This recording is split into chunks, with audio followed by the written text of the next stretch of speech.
Hello guys and friends, good morning টাইমে আমি চলে এসেছি এক সবুজ প্রকৃতিতে। আর সবুজ প্রকৃতিতে যেখানে গাভী অর্থাৎ গৃহপালিত পশুর জন্য সবুজ ঘাস অর্থাৎ নেপোলিয়ন ঘাস লাগানো হয়েছে এখানে।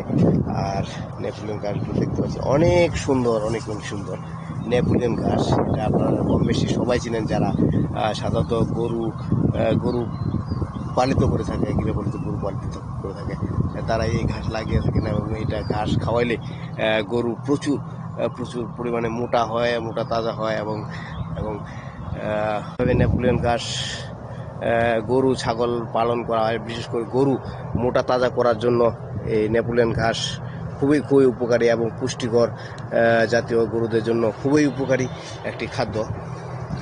আর এখানে সবুজ প্রকৃতি বিরাজমান করতেছে, সবুজে সবুজ চারিদিকে শুধু নেপোলিয়ন ঘাস। এটা অনেকটা বড় হয়ে গেছে, নেপোলিয়ন ঘাসটি অনেক বড় হয়ে গেছে এবং কাটার উপযোগী হয়ে গেছে। আর কেটে ফেললেই আবার বড় হবে। আর এই পাশে কেবল শুধু নেপোলিয়ন ঘাস লাগানো হয়েছে, যেগুলা মাঝারি অর্থাৎ ছোট আকারে বিরাজমান করেছে।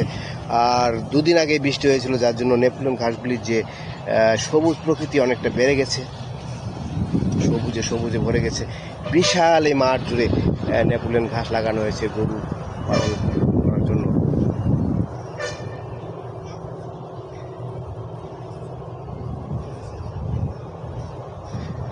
আর এই সবুজ প্রকৃতি দেখে আমি কিছুতেই লোভ সামলাতে পারলাম না, যেহেতু আমি আমার ভিডিও সাধারণত আমার দুই পৃথিবী চ্যানেলে আপলোড করে থাকি সবুজ প্রকৃতি বা সবুজ বিষয়বস্তু, সবুজ প্রকৃতিকে নিয়ে।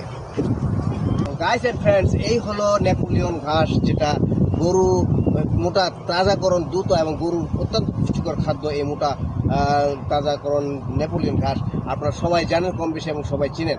তো এই ঘাসটি লাগাবেন গরু পালনের জন্য, দ্রুত গরু বেড়ে উঠবে। সবাইকে অসংখ্য ধন্যবাদ, অসংখ্য প্রীতি ও শুভেচ্ছা আমার চ্যানেলের পক্ষ থেকে। আমার চ্যানেল আমার দুই পৃথিবী সবাই সাবস্ক্রাইব করে দেবেন। Thank you very much. God bless everyone. Thank